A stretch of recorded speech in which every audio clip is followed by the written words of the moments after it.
Bienvenue à tous, nous sommes déjà à notre 3e épisode de notre série Le pouvoir de l'espérance. Si vous découvrez l'émission pour la première fois, Le pouvoir de l'espérance vous propose un voyage biblique autour de la foi et de l'espérance en compagnie du pasteur Marcel Alfonso. Avant de lui laisser la place, écoutons sa présence, un cover ADM interprété par Ryan, Ingrid, Eric et Déborah.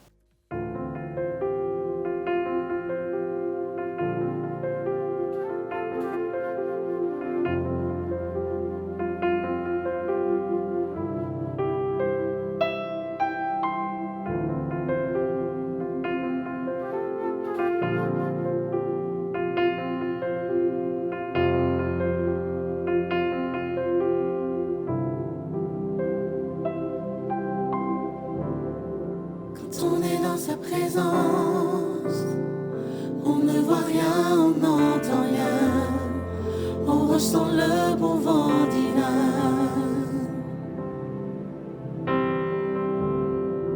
Différent de celui de l'été ou de l'hiver, un vent doux agréable qui nous emmène dans ses parvis.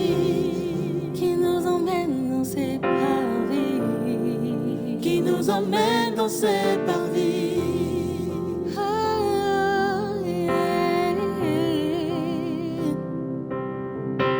Sa présence nous fait du bien, sa présence est incomparable, sa présence nous suffit. Sa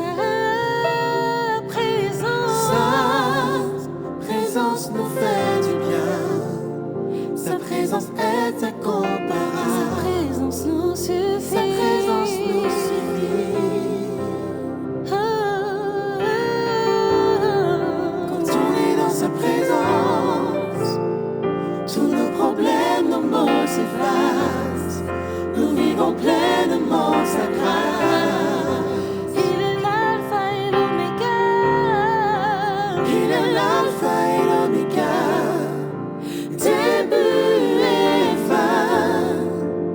Oui, c'est un Dieu d'amour que nous appelons Emmanuel.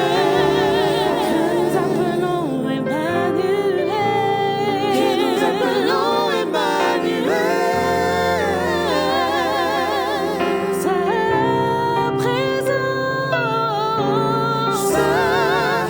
présence nous fait du bien. Sa présence est incomparable. Sa présence nous suffit. Sa présence nous suffit. Sa présence nous fait du bien. Sa présence est incomparable. Sa présence nous suffit. Sa présence nous suffit. Encore une fois, sa présence nous fait du bien. Sa présence est incomparable. Sa présence nous suffit. Sa présence nous suffit. Sa présence nous fait du bien. Sa présence est incomparable. Sa présence nous suffit. Sa présence nous suffit. Sa présence nous suffit. Oh, oh, oh. Sa présence nous suffit. Ta présence nous suffit. Sa présence nous suffit. Près de toi, Seigneur, je veux rester. Sa présence nous suffit. Ta présence nous suffira toujours, Seigneur. Sa présence nous suffit.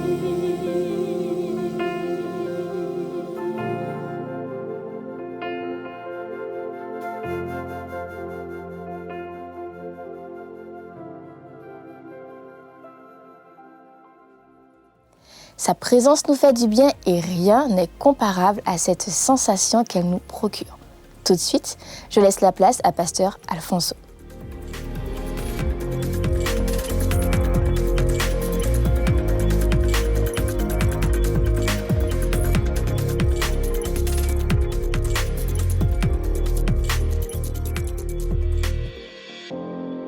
Monsieur Durand a dû retourner à son bureau parce qu'il avait oublié un dossier.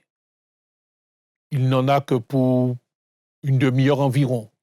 Et il laisse à la maison son fils Henri, 8 ans, et sa petite sœur, 2 ans. Le voilà de retour et il ne comprend pas ce qui se passe. Au pied de l'immeuble, il y a des pompiers, il y a des badauds, des gens qui crient. Et M. Durand s'approche et se rend compte que le feu a démarré au 3e étage, là où se trouve son fils Henri et sa petite sœur. Les pompiers lui disent « Monsieur, vous ne pouvez pas aller plus loin. Les flammes progressent à grande vitesse et vous risquez d'être en difficulté. » « Mais mon fils est là-haut, au 3e étage, je dois aller le récupérer. »« Non, monsieur, c'est impossible. » Et M. Durand de crier, d'appeler son fils. Et voilà que le fils apparaît à la fenêtre. « Henri, Henri, envoie-moi ta petite sœur, puisque je ne peux pas monter vous récupérer. » Henri hésite quelque peu et son père insiste. Et du 3e étage, Henri, tant bien que mal, envoie sa petite sœur qui tombe dans les bras du papa. « Maintenant, c'est à ton tour, Henri. Il faut sauter, puisque je ne pourrai pas venir te récupérer. » Henri hésite. 3e étage, sauter. Est-ce que son père pourra le récupérer? Mais il fait confiance à son père. Il enjambe la fenêtre. Et voilà Henri dans les bras de son père. Sa petite sœur est sauvée, et lui aussi. C'est une histoire tragique qui aurait pu mal se terminer. Ce sont des histoires que nous entendons souvent. Mais celle que la Bible nous présente n'est pas un homme qui se trouve au 3e étage d'un immeuble. C'est un homme qui est accroché par des clous à une croix. Et il n'y a aucune possibilité pour lui d'échapper à la mort. Dans Luc 23, versets 35 à 43, nous lisons ce récit glaçant. Le peuple se tenait là et regardait.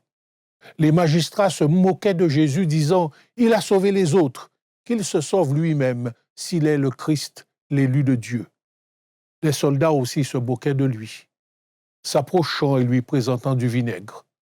Ils disaient « Si tu es le roi des Juifs, sauve-toi toi-même. » Il y avait au-dessus de lui, donc au-dessus de Jésus, cette inscription « Celui-ci est le roi des Juifs. » L'un des malfaiteurs crucifiés l'injuriait, disant « N'es-tu pas le Christ?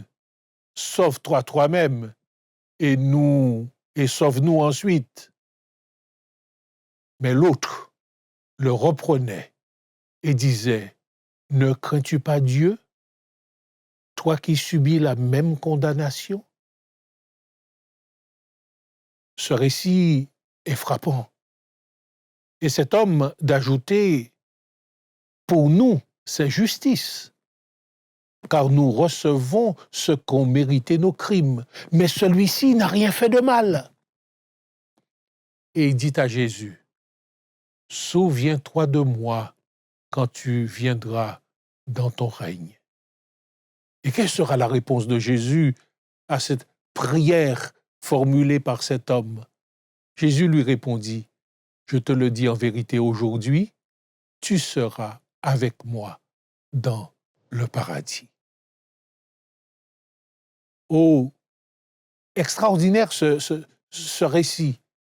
Je vous dis aussi un récit glaçant. Un homme accroché à une croix qui ne peut rien faire pour se sauver. Et il fait appel à qui? À quelqu'un qui est accroché aussi à une croix. Mais comment Jésus peut-il le sauver?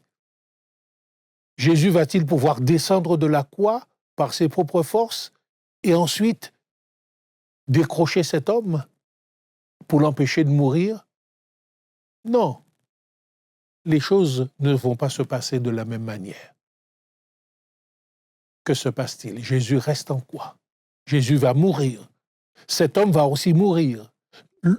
L'autre brigand qui injurie à Jésus va aussi mourir. Mais quelque chose de particulier va se passer. Ce jour-là, la foi de cet homme va naître. Une foi simple. Sa prière est simple. Souviens-toi de moi quand tu viendras dans ton règne. Cet homme reconnaît en Jésus quelqu'un qui peut le sauver, non de la mort immédiate, mais d'une mort de laquelle personne ne peut sortir. Il avait compris que Jésus était en mesure de l'emmener au paradis. Ce récit est surprenant. Et Jésus va répondre à la prière de cet homme. Jésus va répondre à la foi de cet homme. La foi de cet homme sera récompensée. Comme Henri et sa petite sœur qui ont été reçus par leur père, reçus dans les bras de leur père, cet homme va être reçu dans le cœur de Jésus. Et Jésus lui fait cette promesse, je vais me souvenir de toi. Il y a beaucoup de gens qui se disent, mais si on pouvait avoir la foi. Ah, moi, je n'ai pas la foi. Mais qu'est-ce que Dieu attend de nous? Qu'est-ce que Jésus attend de nous? Une foi simple, comme un grain de sénévé, un grain de moutarde. Une foi plus petite qu'un grain de maïs. Il suffit de se tourner vers Jésus et de lui dire nos souffrances, lui dire nos malheurs, lui dire nos désespérances et lui dire que nous voulons être à ses côtés. Ce récit de ce brigand devrait aussi nous interpeller aujourd'hui. Souviens-toi de moi quand tu viendras dans ton règne. Cet homme ne voit pas Jésus en quoi, ou plutôt ne voit pas Jésus en quoi seulement. Il voit Jésus mort, ressuscité, et qui revient dans son règne, qui vient établir son règne. Mais quelle vision extraordinaire! Je reprends. Cet homme ne voit pas Jésus en quoi seulement, mais voit Jésus en quoi, certes, Jésus mourir, Jésus ressuscité et Jésus dans son règne. Et cette vision-là l'emmène à croire que cet homme, crucifié à côté de lui, peut changer le cours de son existence. Mesdames et messieurs, où en êtes-vous aujourd'hui de votre avenir? Est-ce que votre avenir vous paraît hypothéqué, incertain, trouble? Il y a quelqu'un sur lequel vous pouvez poser vos regards. Il y a quelqu'un à qui vous pouvez dire juste quelques mots. Souviens-toi de moi quand tu viendras dans ton règne. Et ce quelqu'un peut vous dire alors qu'il n'est plus en quoi, mais ressuscité, vivant, il peut vous dire, je te le dis, je vous le dis, je te le dis aujourd'hui, tu seras avec moi dans le paradis. Voilà ce qu'est une foi qui est récompensée. Une foi, si petite soit-elle, mais que Dieu peut entendre, que Dieu peut accueillir, et une foi à laquelle il peut donner une réponse remplie d'espérance, une réponse remplie de ferveur, de joie, remplie, je dirais, de flamme, la flamme même de l'espérance, parce que vous avez simplement cru en lui. Je reviens à cette question que je posais tout à l'heure, mais je n'ai pas la foi. Comment avoir la foi? Ou certains même ne veulent pas avoir la foi. Mais tu n'as pas la foi en qui? Tu n'as peut-être pas la foi dans un Dieu vengeur. Tu n'as peut-être pas la foi en un Dieu intraitable. en un Dieu qui punit, en un Dieu qui écrase. Si tu n'as pas la foi en ce Dieu-là, tu as tout à fait raison. Parce que le Dieu vers lequel ce brigand s'est tourné, c'était un Dieu aimant, un Dieu accueillant, un Dieu qui ne s'arrête pas sur nos fautes, mais un Dieu qui s'arrête sur notre espérance. Alors, je vous invite, monsieur, je vous invite, madame, chers jeunes, je t'invite à faire aussi cette expérience et de se dire que le Dieu peut-être qu'on m'a présenté n'est pas le Dieu de la Bible, mais que le Dieu de la Bible, c'est le Dieu qui accueille. C'est le Dieu qui accueille même celui qui, à quelques minutes de sa mort, se tourne vers lui pour lui dire « Souviens-toi de moi quand tu viendras dans ton règne ». Et à cette prière, à un moment terrible, à cette prière, une réponse a été donnée et à ta prière, une réponse sera donnée. J'ai en mémoire l'expérience d'un homme athée, comme André Fossard, et qui, avec son voisin, discutait, et son voisin lui parlait de Dieu, mais pour lui, cela n'avait aucune importance. Et puis un jour, il va vivre quelque chose d'extraordinaire. Il est dans un embouteillage, et il a un rendez-vous important, et il veut arriver à l'heure à ce rendez-vous. Mais rien n'y fait, il est coincé dans cet embouteillage. Et là, il se hasarde à dire un mot ou à dire une prière qu'il va adresser à quelqu'un qu'il ne connaît pas. Et on m'a dit que tu existes, mon voisin m'a dit que tu existes, mais moi, je n'y crois pas. Mais enfin, si tu existes, fais quelque chose pour moi parce que je suis en retard et je veux arriver à l'heure à mon rendez-vous. Si tu existes, fais quelque chose pour moi. Et à cette prière-là, à ce moment-là, Dieu va répondre. Ses yeux s'ouvrent et il voit que la route est dégagée et il arrive à l'heure à son rendez-vous. Et depuis ce jour, cet homme qui se prénomme Yvon, sa vie a changé parce qu'il a adressé une prière grensénevée, une petite prière, dirait-on.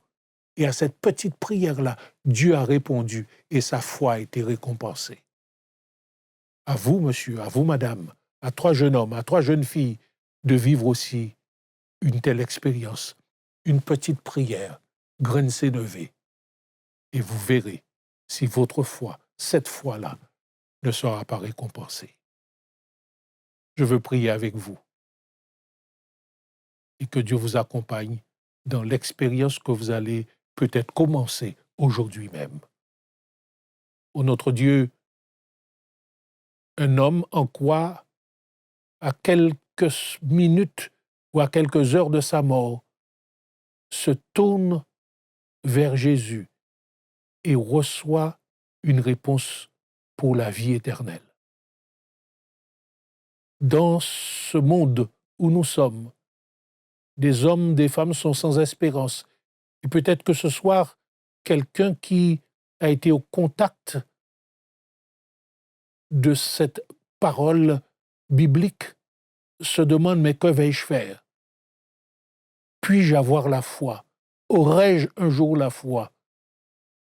Tu as répondu que cette foi, tu l'attends serait-ce comme un grain de sénévé, pas quelque chose de philosophique, d'extraordinaire, juste une parole, une demande, et tu répondras. Alors Seigneur, réponds à cet homme, à cette femme, à ce jeune homme ou cette jeune fille qui, peut-être même dans le secret de son cœur, est en train de te dire une petite parole. Entends, réponds et donne déjà maintenant une nouvelle dimension à la vie de cette personne. En attendant le jour où la rencontre, la grande rencontre sera possible et que cette personne pourra entrer dans ton règne. Que cela soit ainsi, c'est la prière que je t'adresse. Ô Père, dans le nom de Jésus. Amen. Merci Pasteur Alfonso pour ces paroles qui réchauffent nos cœurs. Souvenez-vous, la foi est là en vous et ne demande qu'à germer. On se retrouve demain pour de nouvelles inspirations dans le pouvoir de l'espérance.